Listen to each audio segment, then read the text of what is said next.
Morning friend, welcome to another blog. একটু train স্টেশনে এসেছি, বরিমুল স্টেশনে।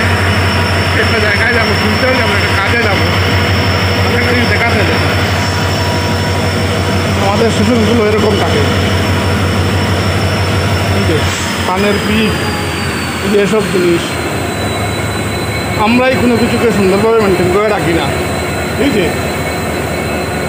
এটা তবু আজকে কিছুটা সাফসুতরো মনে হচ্ছে, হয়তো একটু পরিষ্কার করেছে, কিন্তু এরকম আমাদের ট্রেন এখনও সেই মান্ধাতা আমলের ট্রেনের সিস্টেম, সেই মান্ধাতা আমলের আমাদের ট্রেনের বগিগুলো।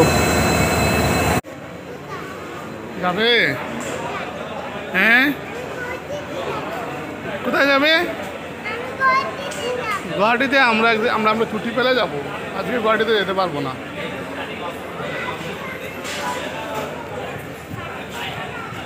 কি গুয়াহাটিতে যেতে যাও? আর তোমার চটি কোথায়? চটি ছাড়া চলে এসেছো যে? হ্যাঁ, আজকে কিন্তু ভিড় কম,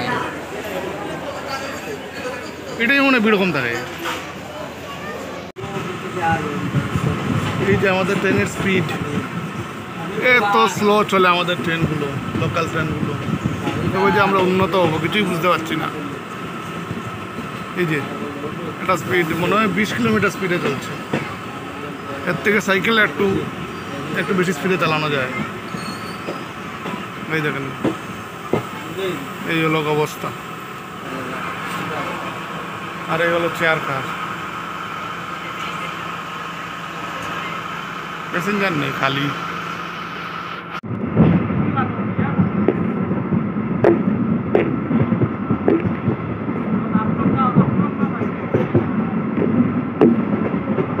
ভারতকে বোধ হয় bread and butter of the world বলা বোধহয় ভুল হবে না।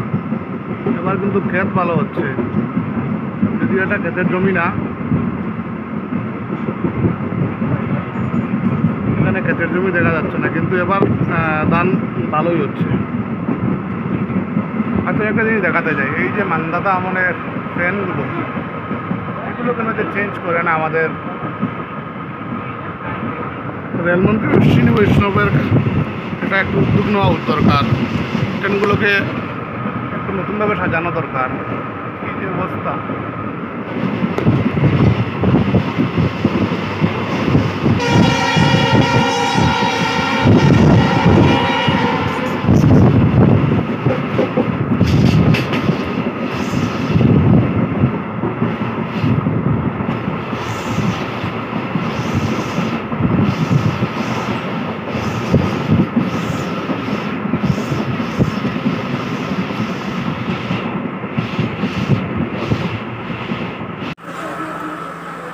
ট্রেন যেন উপভোগ করার জন্য বেরিয়েছিলাম, সেই উপভোগ করছি।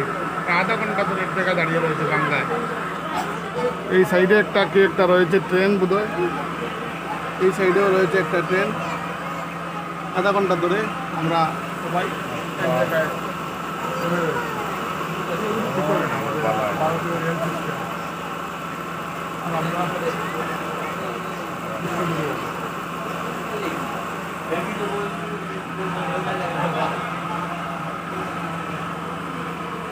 এই যে পাকাগুলো চলছে, কিন্তু এদের বাতাস কিন্তু গায়ে লাগছে না।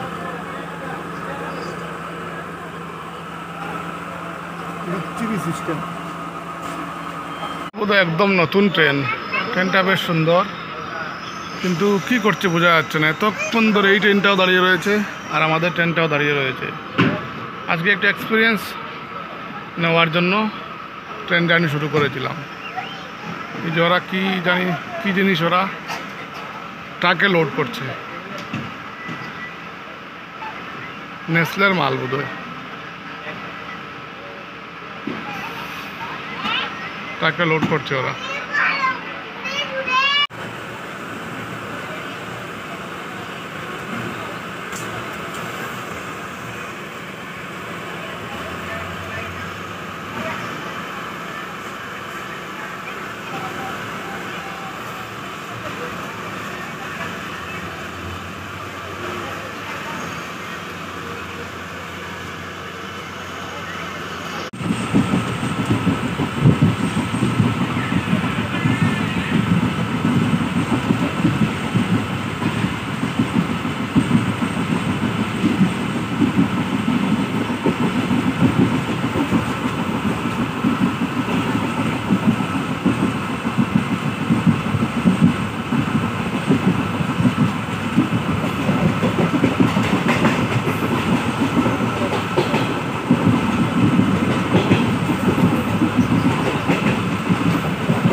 চারিদিকে শুধু ক্ষেতের জমি।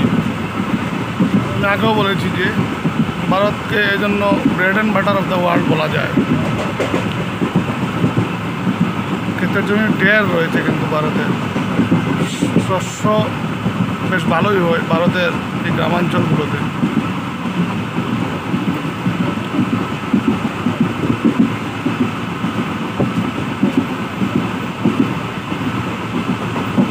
একদিকে আমরা ফ্রান্সকে বলি ইউরোপিয়ান ব্রেড অ্যান্ড বাটার, আর ভারতকে বলা যায় বিশ্বের ব্রেড অ্যান্ড বাটার।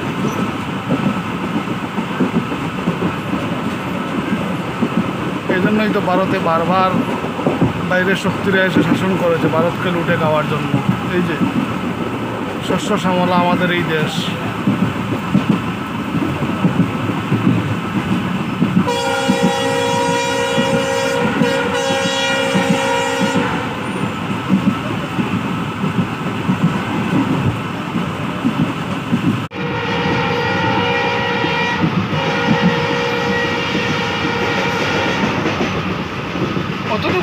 অতটুকু স্পিডও যদি মোটামুটি চলে দিতে পারতো তাও ঠিক আছে।